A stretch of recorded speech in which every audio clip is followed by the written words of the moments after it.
বোনের বিয়ের ভিডিও তো অনেক নিচে পড়ে গেছিলো গ্যালারির। আমি অনেক দিন ধরে খোঁজাখুঁজি করছিলাম কিন্তু পাইনি। তো এখানে দেখো আইবুড়ো ভাত পর্ব চলছে। বড় মামা খাওয়াচ্ছে ভাত এখানে বোনকে। এটা আমার বড় মামা।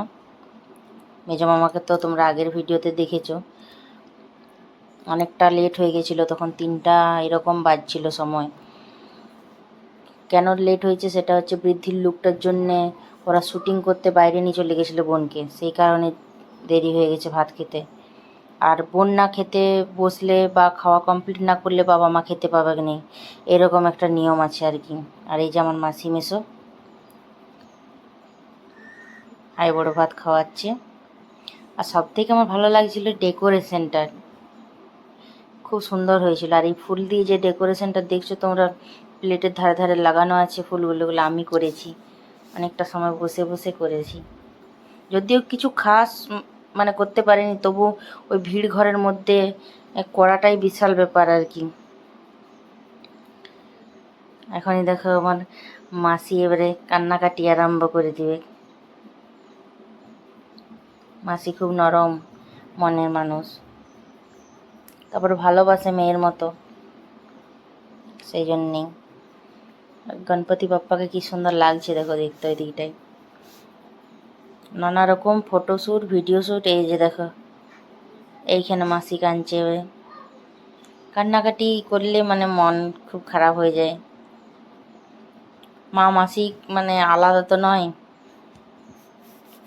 একই। খুব কান্নাকাটি করেছি খুব। আমি মানে অতটা করিনি বলাটা ভুল হবে, করেছি কিন্তু বোনকে দেখাইনি। বোনও কাঁদছে দেখো, কত কষ্ট করে সব বড় করার পর লেখাপড়া সমস্ত কিছু দায়িত্ব মেনটেন করে একটা মেয়েকে শ্বশুর ঘর পাঠানো হয়।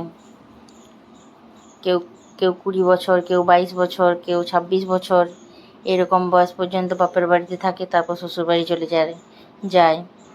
আর এখানে আমার বর আর আমার ভাই, দেখেছো আমার ভাইকে তো তোমরা আগেই দেখেছো। স্টিল ফটো তোলা হচ্ছিল আর কি। আমি ইমোশনাল হয়ে গেছিলাম, মাঝে কথাটা একটু আটকে গেছে, কেউ কিছু মনে করো না। বুঝতেই পারছো, বোন ভাই বাপের বাড়ি শ্বশুর বাড়ি এগুলো একটা আলাদা ইমোশন আছে। এদেরকে দেখে আমার একটু মুখে হাসিটা আসলো আর কি, এরা হাসছে যখন দেখে। সত্যি খুব আনন্দ করেছিলাম। বোন যাওয়ার সময় খুব কষ্ট হয়েছিল, বোনকে দেখিয়ে কাঁদিনি কখনোই। আর এই যে এখানে আমি ভাই বোন, আমরা 3 ভাই বোন। কথাটা আমি দিতে পারছি না, এরকম একটা অবস্থা হয়ে গেছে। যাই হোক, সবাই একটু মানিয়ে গুছিয়ে ভিডিওটা দেখবে। প্রথমে ভেবেছিলাম যে এরকমই দিয়ে দিই ভিডিওটা, নিয়ে আওয়াজ দেবো না, তো মনে